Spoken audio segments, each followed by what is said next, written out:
Julie Tam, the mother of Joshua Tam, 22, has told an inquest the deaths of her son and 5 other young people at NSW music festivals between December 2017 and January 2019 must not be in vain. Alexandra Rosking, Diane Nguyen, Joseph M., Callum Brosnan and Nathan Tran, aged between 18 and 23, also died after ingesting illicit drugs in hot weather. The fatalities have been examined by Deputy State Coroner Harriet Graham at an inquest that came to a close today. Our children's faces must be the faces of change, Mrs. Tam said, describing herself and other parents as the carnage left behind. We may not be able to bring Josh back to us the way we wish we could, with every fabric of our being, she told the inquest. I think I can speak for all of us 6 parents when I say that I wish one reckless moment of abandonment hadn't brought about these tragic results, but that the 6 of you were meant to create a ripple so far and so wide that this changing landscape cannot and must not be ignored. As the inquiry concluded at Lidcombe Coroner's Court, Mrs. Tam said it was terrifying to think that summer is coming,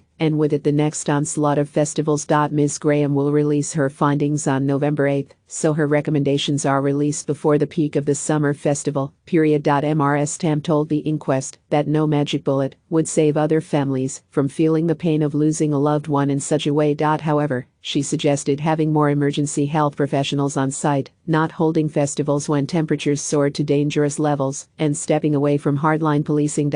She also pleaded for drug checking, saying while it may not have saved Josh, it may very well have been the missing factor. It may have saved another. That's all that should matter, she said. Those that stand in the way of change, please step aside. I don't believe the political parties should be involved in decisions like these at all.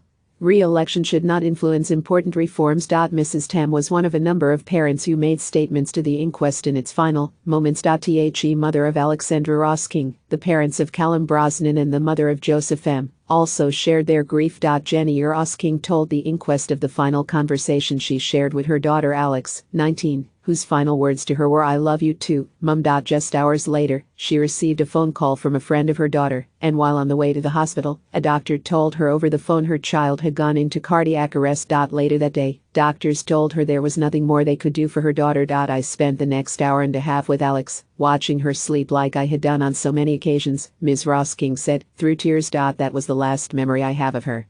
Please don't let that be the memory of another parent. Lucy Pham, the mother of Joseph, 23, told the inquest how much her family missed her always hungry son, and how generous he had been to those in his life. Heidi and Cornelius Brosnan shared a piece of music their talented son, Callum, 19, had compassed in his short time on earth, and described being his parents as a privilege.